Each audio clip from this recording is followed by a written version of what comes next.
Daredevil Born Again'in 2. sezonunun ilk bölümü yayınlandı ve heyecanla bilgisayarın başına geçtim. Bu video hem tepki hem inceleme içermektedir. Eğer sadece inceleme kısmını izlemek istiyorsan videonun bölümler kısmından inceleme tarafına atlayabilirsin. Kanalın aboneleri bilir ki ben iflah olmaz bir Daredevil bağımlısıyım. Çizgi romanlarının Türkçe hepsini okudum. İngilizce tarafı takip etmeye çalışıyorum güncelde kalabilmek için. Marvel'ın sokak seviyesi karakterlerinden en sevdiklerim arasında ilk 3'te Daredevil geliyor. Şu anda da kanalın katıl üyelerini görüyorsunuz. Kanala destekleri için çok teşekkür ederim. Ben Saadet ve hoş geldin. Hazırsan başlayalım. Önce bir özet görüyoruz. Şöyle bir şey de var arkadaşlar. Çizgi roman tarafında aslında Foggy ölmedi. Bir müddet kayıptı ve orada evet biz hepimiz onu öldü olarak biliyoruz. Ama aslında Hand tarikatı tarafından tutuluyordu. Dizide bunu nasıl işleyecekler çok merak ediyorum. Çünkü bu arkadaşı, şu anda ekranda gördüğünüz arkadaşı da dizi teorilerim içerisinde Hand tarikatı tarafından tutulduğunu düşünüyorum. Çünkü Spider-Man Brand New Day fragmanında biz zaten büyük bir Daredevil spoiler'ı yedik. Nasıl işleyecekler merak ediyorum. Foggy Nelson. Şu sahne çok kötüydü yani hani Daredevil ne kadar sevsem de senin Fisk'in önüne atlamakla ne işin olabilir? Orada atlamasa her şey daha güzel olacaktı. Tabii ama o bir kahraman olduğu için asla böyle şeyleri yapmadan duramaz. Şu hatuna pek ısınamamıştım zaten. Karen'a da pek ısınamadım. Karen'a neden ısınamadım? Çünkü çizgi roman tarafında Karen bayağı bir ihanet ediyor Daredevil'a. Mete bayağı bir ihanet ediyor. Acaba bu travmayı atlatabilecek mi? Ay çok heyecanlıyım şu an. Baby, anti-vigilantilerle ne kadar da mutlu bir New York. Şu açılış yani hangimizi heyecanlandırmıyor.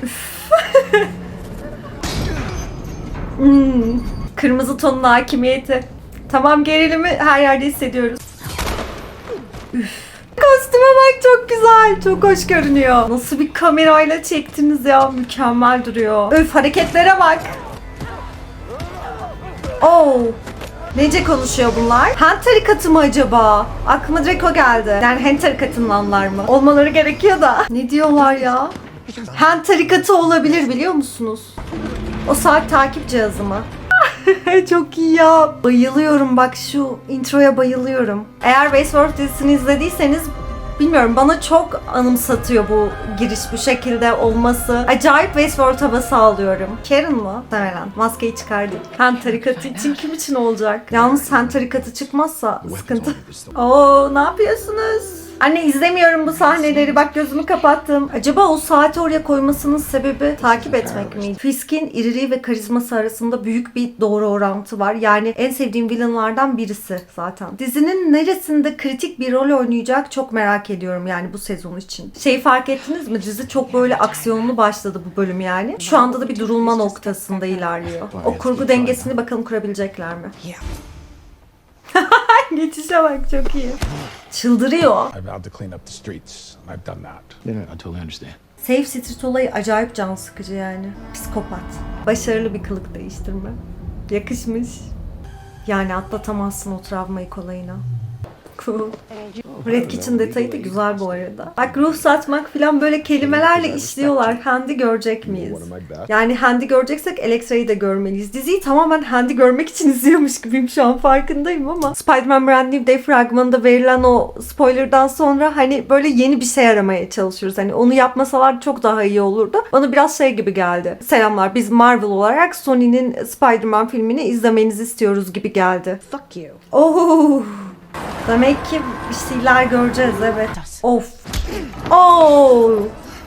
Pislik. Pislik herif. Aa bunu çok merak ediyordum. Güzel. Bayağı iyi. Ya acaba şey bu şimdi böyle hani maskeyle eldivenle tenini falan kapatmaya çalışıyor. Dövmelerini falan her şeyini. Açıkçası bu arkadaşın kim olduğunu merak etmekle birlikte tekrardan hani video konsepti olarak baktığımızda da BB'yi andırıyor. Acaba o mu diye de düşünmüyor değilim. Bunu söylememin de şöyle bir sebebi var. Hani ilk aldığı shotta, yani BB raporundan aldığı shotta arka planda Fisk'le ilgili negatif bir söylem var ve direkt oraya zoom yapıyor. BB raporu tarafına baktığımız zaman onu görmeyecek kadar akılsız değiller. Kraldan çok kralcı. Bakın bu çocuk nasıl dönüşecek merak ediyorum. Peki ya şeytan? Hell's Kitchen'ın şeytanı? Devil derken Daredevil mu? Güzeldi. Oo. Vanessa aldattı ve Fisk hala Vanessa. Kingpin her ne kadar negatif bir karakter olsa da Vanessa tarafından aldatılmayı hak etmiyordu. Yani orada üzülmüştüm. Şimdi oturtmuş masanın başına. Olmaz. Akıllı kız ya. Hoşlanıyor tabii. İlla ki hoşlanacak. Sıyırmanın eşiğinde. Sıkıntı. Bir sıkıntı da buradan çıkar. Bay ve Bayan Fisk'in özel ilişki danışmanı. Tabii ki de böyle şeyler yapacak. Karen'ı gördükçe çizgi romandaki o ihaneti geliyor aklıma. Hiç hoş değil. Aa. Kalp krizi mi geçirecek? Oh. Çok iyi bu arada. Üf. Deli ya. Ne oldu? Ay kalp krizi geçiriyor. Dikkati dağıldı. Foggy'yi hatırlıyor. Eyvah. Ah be. Hayır ya. Hayır ya. Çok tetiklendi. Of. Hayır. Maskeyi çıkartıyorlar. Çıkartmasınlar. Kimliği deşifre oldu. Kimliği ortaya çıktı. Ay öldürüyor. Nasıl? Punisher gelsin hadi. Punisher çıkıyormuş.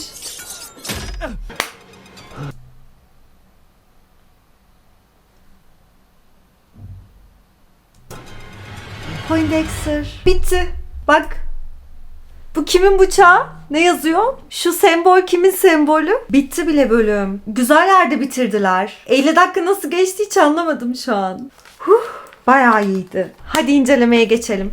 Birinci bölüm çok iyi bir açılış bölümüydü. Hani izlerken en başta aksiyon fazlaydı. Sonradan bir yavaşlama oldu. Acaba bu ilerleyen dakikalarda sorun olur mu? Hani ya da bir dizinin dengesini koruyabilirler mi diye bir endişem vardı. Fakat 50 dakika benim için çok hızlı geçti. Hani böyle 15 dakika gibiydi. Zaten fragman incelemesinde kostümü konuşmuştuk ve çok beğendiğimi söylemiştim ki gerçekten öyle. Kostüm Shadowland, Gölge Topraklar çizgi romanlarındaki kostümün neredeyse birebiri aynısı. O karanlık ton göğsündeki hani Daredevil'ın simgesi olan o kırmızı tonlama renk paleti bence çok iyiydi. Karanlık tonların hani böyle görüntüyü boğduğunu düşünmüyorum. Hani bilmiyorum size nasıl yansıdı ama izlerken görüntü kusursuzdu. Hatta bazı çekim açıları o kadar iyiydi ki hani IMAX kamera mı kullanıyorsunuz? Bu nasıl bir görüntü kalitesi diye şaşırdım. Dövüş koreografilerini acayip beğendim. Netflix tarafındaki işi de andırıyordu üstelik. Karen'ın da bir noktada kendini dövüşte geliştirmeye çalışması da güzel bir detaydı. Olması gereken bir detaydı bence. Wilson Fisk'e gelelim. Şehri yeniden doğan bir New York olarak anti-vigilante'nin tesiri altında bırakmış ve bunu çok iyi bir şekilde aslında kaosu veriyor. Fakat arka planda da hani BB raporuyla birlikte bir güzelleme de var. Hükümet medyayı ele geçirdiğinde halkın gerçeklikleri yenebilme şansı zor oluyor. Ve bu da bence ekrana çok iyi yansıtılmış. Anti-vigilanteleri gördük. Hani Punisher hep der ya bir suçluyu hapse atarsın, cezalandırırsın ve o çıktığında tekrardan aynılarını veya daha farklı tonda yapmaya devam eder. Punisher zaten bu yüzden Punisher'dır. O suçlunun tamamen ortadan kaldırılması gerekiyor ki suç bitsin. Fakat Daredevil bunun karşı tarafındadır ve adaletle çözebileceğini söyler. Gündüzleri iyi bir avukat, akşamları ise şehri karanlıktan çıkarmaya çalışan, kimliği ise şehri ve kendisi arasında hani Daredevil kimliği arasında sürekli şekillenen, değişen ve dönüşen bir karakter. Anti-vigilante görev gücünü gördüğümüzde ise Punisher'ın sembolünü, o kuru kafa sembolünü taşıdıklarını da gördük. Ancak Punisher'dan çok daha farklı bir şekilde tamamen Fisk yancısı olarak Fisk'i yücelten bir tarikatmışçasına işler yaptığını da gördük. Yani aslında polis de Fisk'in elinde. Fakat bölümde dikkatinizi çeken Charles karakteriyle ilgili de biraz konuşmak gerekiyor. Çünkü Charles Fisk'in o otoritesini yerle bir etti. Hani odaya patır kütür girdi, istediği şekilde konuştu. İşte Vanessa, Fisk ve Charles otururken hani hareketleri vesaire gayet Fisk'i yıkarcasına üstlendi. Bu da bana şunu dedi direkt. Fisk en tepede olan kişi değil. Yani direkt bunu aldım buradan. Hani bir silah sevkiyatı olacaktı ve Daredevil bir takip cihazı taktı gemi batarken takip edebilmek adına. Yani ben öyle düşünüyorum. İşte bu sebepten tam olarak Charles'ın o hareketlerini de düşündüğümüzde silah sevkiyatı ve Fisk arasındaki bağlantının, gücün, otoritenin Charles olduğuna inanıyorum. Yani asıl güç oymuş gibi gözüküyor. Matt ve Karen'ın aşkının yeniden alevlenmesi çok şirin, çok tatlı. Ancak yani ben bu ikisinin beraber olmasını hiç istemiyorum. Çünkü çizgi romanlarda Matt'i düşürdüğü halleri bir bilseniz merak etmeyin. Çizgi romanlardan spoiler asla vermeyeceğim. Beni birazcık negatif etkiliyor Matt ve Karen ship'i yani. Olmadı bence. O ikisini shipleyemiyorum bir türlü. Ve biz bu bölümde artık Karen'ın sadece bir kurban olmadığını da gördük. Karen Page artık sadece bir kurban değil. Ben Yurick'in yeğeni BB Yurick ile birlikte aslında alttan alta bir şey yürütüyorlar. Hatta Fisk kılığına girmiş, eldivenlerle ellerini kapatmış, maskeyle boynunu kapatmış bir karakter de gördük. Ki ben bunun BB Yurik olabileceğine inanıyorum. Yani belki değildir ama bence o. BB raporundan aldığı şartlara baktığımız zaman direkt olarak arka planda Fisk'e negatif söylem olan bir yeri çekerek kayda başlıyor. Bu da zaten direkt olarak hani BB Yurik kalitesinde yapılabilecek bir şeymiş gibi geliyor. Hani biraz daha onun yaptığı videoları düşündüğümüzde benim aklıma öyle geldi açıkçası. BB Yurik ile Karen Page şimdi ifşa etmeye çalışıyorlar Wilson Fisk'i. Bakalım ne kadar ilerleyebilecekler. Şimdi Bullseye tarafından Foggy 1. sezonda öldürülmüştü. Ancak bu bölümün finalinde ne oldu? Yardım ediyor. Rica ederim yazan bir bıçak fırlattığını da gördük. Hani o sembolden onu tanıdık. Ve şimdi benim aklımda şöyle bir soru var. Zaten izlerken tepki kısmında da sanırım bunu söylemiştim. Hand tarikatı Bullseye'yi ele geçirdiyse ve Bullseye aracılığıyla da Daredevil'la bir ilişki kurmaya çalışıyorlarsa. Çünkü çizgi roman tarafında gölge topraklarda yani Shadowland dediğimiz kısımda Hand tarikatına bir bulaşıyordu Daredevil. Acaba o olacak mı? Hani bir Burn Again hikayesi ise bu olmak durumunda diye düşünüyorum. Kuzey Yıldızı isimli kargo gemisinde konuşmak gerekiyor bence. Çünkü orada Daredevil içeriye sızdığında farklı bir dil kullanıyorlar. Yani ben o dili bilmiyorum, çözümleyemedim. Hani hiç duyduğumu da düşünmüyorum. Hand tarikatının dili olabilir mi? Ya her şey bana buram buram Hand tarikatını anımsatıyor. Spider-Man Brand New Day fragmanından kaynaklı olarak hem de çizgi roman tarafında hani Hand tarikatını biz Iron Fist'te görüyoruz, Daredevil'da görüyoruz, Elektra'da görüyoruz. Yani olmazsa olmazı. Şimdi bir teorimden bahsedeceğim. Final bölümünde kalkıp Spider-Man desteğe gelebilir. Dediğim gibi Marvel Sony'nin Spider-Man filmini izletmek de istiyor. Her ne kadar yeni filmin fragmanını beğenmiş olsam da bunu söyleyebilirim. Kingpin'in o kilo almış haliyle onu böyle bir güç otoritesi olarak sunmasına ben bayılıyorum arkadaşlar. Yani en sevdiğim villainlardan bir tanesi Kingpin. Kingpin'i zaten çizgi romanlarda okurken böyle bir nefretle ya çok iyi yazılmış bir karakter diyoruz ki bu bölümden de anladığımız üzere tamamen çizgi romanlarda Bendis tarafına atıfla yazılan bir seri. Bu yüzden Shadowland'e girmeyebilirler de. Sizce de Wilson Fisk saygın politikacı maskesinin altında gizlenmekten sıkılmadı mı? Bana biraz öyle geliyor. Bölümün açık ara en akılda kalıcı sahnesi bence Benjamin Poindexter'dı. Yani Bullseye'in hareketiydi. Cherry'nin kalp krizi geçirmesiyle Foggy'nin ölümü geliyor Daredevil'ın aklına ve dikkati dağılıyor. Bu süreçte Bullseye yetişiyor imdadına. Tabii onu henüz ekranda görmüyoruz. Sadece arka plandan Daredevil'ı indirmeye çalışanları indirdiğini görüyoruz. Nokta atışı bir yerde çok iyi bir şekilde girdi. Çünkü Daredevil'ın maskesini çıkarttılar. Matt Murdock kimliği ifşa oldu. Anti-vigilante ajanları Daredevil'ı sıkıştırmıştı köşeye. Yani bir kaçış gerekiyordu. Tekrar söylüyorum, bıçaktaki o detaydan da biz Poindexter, Bullseye detayını, sembolünü görüyoruz ve diyoruz ki evet,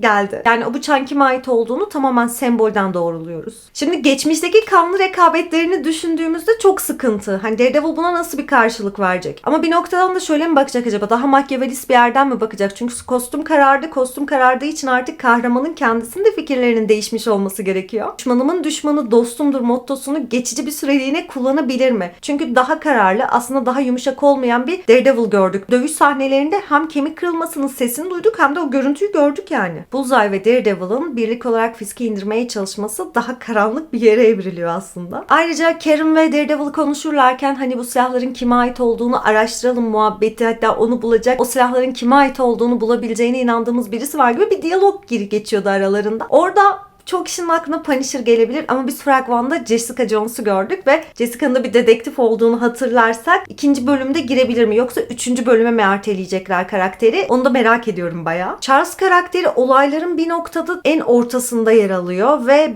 kurgunun sağlam bir yerinde parlayacak diye düşünüyorum. Çünkü Charles kendi vurdum duymazlığıyla Kingpin'i böyle bir noktada da hiç etti. Tabii ki de Frank Castle'ı görmek istiyorum. Sokak seviyesi en sevdiğim karakterlerden bir numarada da kendisi gelir çünkü. Zaten dizi bittikten hemen sonra biz Frank Castle'ın Punisher'ın bir filmini izleyeceğiz. Solo filmini izleyeceğiz. Marvel Reboot'a giderken bu şekilde veda ediyormuş gibi hissediyorum. Çünkü orada yayınlanan posterde de belki görmüşsünüzdür. Punisher'ın hani ne kadar yaşlandığını da gösteren bir fotoğraftı. Bilmiyorum, bir tuhaf oldum. Peki Fisk'i nasıl indirebilirler diye düşünüyorum. Hemen dizinin bu bölümüne tekrar dönecek olursak. Aklıma Vanessa geliyor. Çünkü Fisk'in en büyük zayıf noktası. Hatta tek zayıf noktası. Çünkü Fisk'in kariyerinde Vanessa'nın zekası ve yönlendirmesi çok büyük rol oynadı. Ona bağlılığı o kadar ki kadın aldatmasına rağmen diğer adamı ortadan kaldırıyor ve Vanessa'yı alıp masanın baş köşesine koyuyor. Tabii şunu da merak ediyorum. Punisher kaçtı mı? Nasıl kaçtı? Onu Daredevil'da mı göreceğiz? Punisher solo filminde mi göreceğiz? Acayip merak ediyorum. Birinci bölüm benim için çok keyifli bir bölümdü. Bayağı da keyif aldım izlerken. Çok hızlı aktı 50 dakika gözükmesine rağmen. Eğer varsa yakaladığın detayları yorumlarda benimle paylaşırsın. Görüşmek üzere. Kendine iyi bakma cesaretini asla kaybetme.